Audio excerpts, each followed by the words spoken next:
नमस्कार दोस्तों। सही कहा है किसी ने, दूसरे के साथ किया गया बुरा बर्ताव आपके बर्बादी के सारे रास्ते खोल देता है। अगर आप किसी के साथ गलत करते हो तो आपके साथ भी जरूर गलत होगा। उस वक्त शायद ये बात आपको समझ में ना आए, लेकिन देर से ही सही आपके कर्मों की सजा आपको जरूर मिलती है। आप इससे कभी बच नहीं सकते। जो आपने किया है उसका अंजाम आपको हर हाल में भोगना ही पड़ेगा। अगर आप किसी का दिल दुखाते हो या अगर आप किसी के साथ बुरा करते हो तो देर से ही सही, लेकिन कभी ना कभी आपको आपके कर्मों का फल भोगना पड़ेगा। आइए इस बात को हम एक कहानी की मदद से समझने की कोशिश करते हैं। गौतम बुद्ध हर दिन की तरह उस दिन भी सभा कर रहे थे। तब तक एक ने उनसे पूछा कि गौतम बुद्ध, कर्मों का फल कैसा मिलता है? कृपया इस बारे में आप मुझे समझाएं। गौतम बुद्धा कहते हैं, एक समय के बाद रामू और श्यामू नाम के एक गांव में दो भाई रहते थे। श्यामू अक्सर रामू को देखकर जलता था, क्योंकि रामू स्वभाव से बहुत अच्छा था, लेकिन श्यामू का स्वभाव ऐसा नहीं था। उसके दिल में दूसरों के लिए कोई दया नहीं था। वो हमेशा दूसरों का अनादर करता और उन्हें नुकसान पहुंचाता रहता था। धीरे धीरे काफी वक्त गुजर गया। रामू श्यामू के माता पिता अब इस दुनिया में नहीं रहे। रामू ने खूब अच्छे से उनका अंतिम संस्कार किया और गांव वालों को भोजन के लिए आमंत्रित किया और ब्राह्मणों को दान दक्षिणा देकर उनको विदा दिया। वो हर साल माँ बाप की बरसी के लिए हर साल पंडितों को दान देता और भोजन कराता, लेकिन श्याम को यह बात पसंद नहीं। वह उसे अभी भी देखकर जलता। अगले साल रामू ने राजा को बुलाया और राजा के सामने पूरे गांव को खाना खिलाया और दान दिया ताकि उसे माँ बाप स्वर्ग में खुश रह सके। ये सब देखकर राजा श्याम से बोलते हैं, श्यामू, तुम्हारा भाई तुम्हारे माँ बाप के लिए इतना कुछ करता है, तुम ये सब क्यों नहीं करते? क्या तुम्हें समझ नहीं है कि तुम भी अपने माँ बाप के लिए कुछ ऐसा ही करो? श्याम में कुछ नहीं बोला और वहां से चला जाता है। वो इस बात को लेकर गुस्सा होता है कि आज रामू की वजह से उसकी राजा ने बेइज्जती कर दी। वो अपने अपमान का बदला लेने के बारे में सोचता है और अगले दिन एक ढोंग करना शुरू करता है। नगर के सामने जोर जोर से चीखने लगता है, मेरे माँ बाप मेरे सपने में आए थे, वो स्वर्ग में खुश नहीं हैं। वो चाहते हैं कि कोई उन्हें वहां जाके खाना बना के खिलाए, वो तभी खुश रहेंगे। उन्होंने मुझे सपने में कहा था, जो रामू को मेरे पास भेज दो, वो उनकी बहुत सेवा करता है, वो इसके साथ बहुत खुश रहेंगे। राजा कहते हैं, ये तो अच्छी बात है, लेकिन इसके लिए तो रामू को मरना पड़ेगा।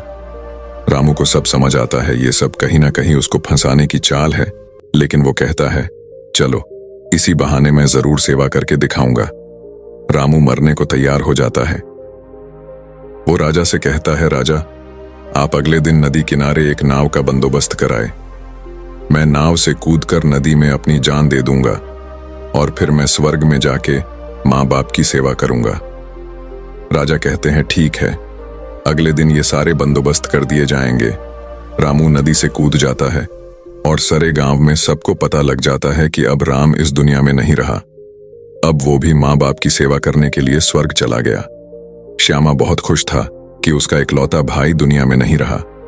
जो भी राजपाट और जमीन है, अब वो सब उसका मालिक बनेगा। धीरे धीरे काफी दिन गुजर चले। एक दिन अचानक से राजा के दरबार के बाहर रामू बैठा होता है और जोर जोर से रो रहा होता है। राजा के सिपाही दरबार में ले जाते हैं और बोलते हैं, ये चमत्कार कैसे हुआ? तुम जिंदा कैसे हो? ये सब क्या बला है? फिर राम बताता है, मैं स्वर्ग में गया था, मैंने वहां देखा, लेकिन मेरे बाबा अब भी खुश नहीं हैं। वो मेरे पे गुस्सा हो रहे थे। उन्होंने मुझसे बोला, तुम्हें वैसे खाना बनाने भी नहीं आता तुमसे। अच्छा तो श्याम है, वो अच्छा खाना बनता है, इसलिए तुम जाओ और तुम उसे भेज दो। राजा श्याम को बुलाते हैं और सारी बात बता देते हैं कि तुम्हारे भाई ने तुम्हारे माँ बाप के लिए इतना त्याग किया है, लेकिन अब तुम्हारी बारी है। क्या तुम उनके लिए ऐसा कुछ नहीं करोगे? श्याम को अब ना चाहते हुए भी आखिर ये काम करना ही पड़ा है।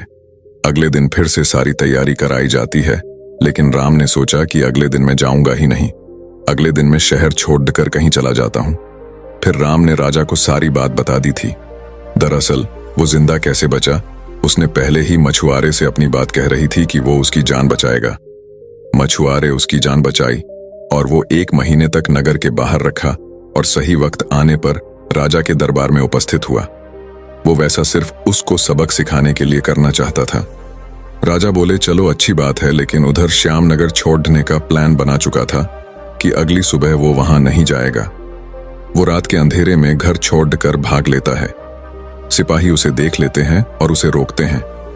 वो द्वारपाल के साथ लड़ाई करता है और एक को धक्का देकर वहीं गिरा देता है और पत्थर पर गिरने की वजह से उसे सिर को चोट लगती है और एक सिपाही वहीं मर जाता है। आखिरकार ये सारी बात राजा को पता लग जाती है। राजा उसे माफ करने वाले थे, लेकिन वो अब और गुस्सा हो जाते हैं। फिर अगली सुबह उसे नाव से वैसे धक्का दे दिया जाता है और वो उस नदी में डूब जाता है। अब उसे अपनी गलती का बहुत अफसोस होता है कि यह सब उसने ये क्या किया। जिंदगी की आखिरी मौके पर भी वह दूसरों का बुरा ही करना चाहा और आखिर में उसे भी अपने जान से हाथ धोने पड़े। तब गौतम बुद्ध समझाते हैं, कर्मों का फल ऐसा ही होता है। बुरे इंसान को आखिरी वक्त तक सही और गलत की पहचान नहीं होता। जिंदगी ऐसी ही नहीं चलती, जिंदगी समझने की चीज है। उसने महात्मा से पूछा, कर्म कैसे बनते हैं? फिर महात्मा ने बोला, अच्छे कर्म के बनने से पहले हमें इस पर ध्यान देने की जरूरत है कि आखिर अच्छे कर्मों बनने का सबसे पहला पड़ाव क्या है। मनुष्य के द्वारा किए जाने वाले सभी कर्म उसके विचारों से निर्मित होते हैं। हमारी सकारात्मक या नकारात्मक सोच विचारों को जन्म देती है और वही विचार कर्म बनते हैं। इस तरह सोच सकारात्मक होने पर ही अच्छे कर्मों का निर्धारण हो सकता है। उसने फिर महात्मा से पूछा, पाप का फल कब मिलता है? फिर महात्मा ने बोला, पाप का फल किए गए कर्म पर निर्भर करता है। यदि आपके द्वारा किए गए कार्य बुरे हैं और वो अच्छे कर्मों की तुलना में अधिक है, तो इसका फल आपको अगले जन्म में भोगना पड़ेगा। यदि बुरे कर्म कम है तो इसका भुगतान आपको इसी जन्म में करना होगा। इस प्रकार यह चक्र चलता रहता है।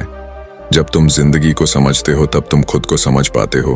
तुम तभी देखोगे कि इस दुनिया में जितने भी जीव जंतु पेड़ पौधे हैं, सब तुमसे जुड़े हैं। उनकी रक्षा करना, उनके बारे में अच्छा सोचना और उनका भला करना भी तुम्हारी जिम्मेदारी है। जब तुम दूसरों के लिए अच्छा करते हो तो बदले में तुम्हारे लिए भी अच्छा होता है। लेकिन जब तुम किसी दूसरे का बुरा करते हो और तुम्हें लगता है कि तुम्हारे साथ बुरा नहीं होगा, और हो सकता है कि शायद उस वक्त तुम्हारे साथ बुरा ना भी हो, लेकिन ऐसा कुछ नहीं, कभी ना कभी तुमको उसका हर्जाना भुगतना ही पड़ता है। इसीलिए तुम्हें यहाँ पे किसी का बुरा करने का कोई हक नहीं है। तुम्हें यहाँ पे किसी के साथ गलत व्यवहार करने का कोई हक नहीं है, क्योंकि कर्मों का फल कभी ना कभी मिलता ही है। बाकी अगर ये कहानी आपको अच्छी लगी हो तो इस वीडियो को लाइक करें और ऐसी और कहानी सुनने